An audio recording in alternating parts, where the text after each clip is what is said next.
شروع کرتا ہوں اللہ تعالیٰ کے نام سے جو بڑا مہربان نہایت رحم کرنے والا ہے۔ السلام علیکم ورحمۃ اللہ وبرکاتہ۔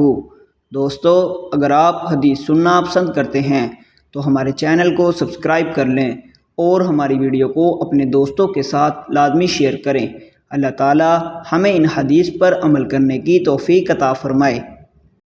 نبی اکرم صلی اللہ علیہ وآلہ وسلم جب کھانا کھاتے تو اپنی تینوں انگلیوں کو چاٹتے تھے۔ آپ نے فرمایا، جب تم میں سے کسی کا نوالا گر جائے تو اسے گرد و غبار دور کرے اور اسے کھا لے، اسے شیطان کے لیے نہ چھوڑے۔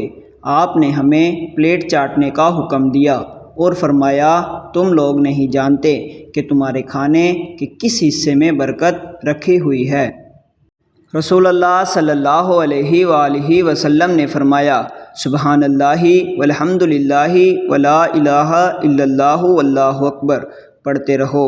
ان کلمات کی وجہ سے گناہ اس طرح ختم ہو جاتے ہیں جس طرح درخت سے پتے جھڑ جاتے ہیں۔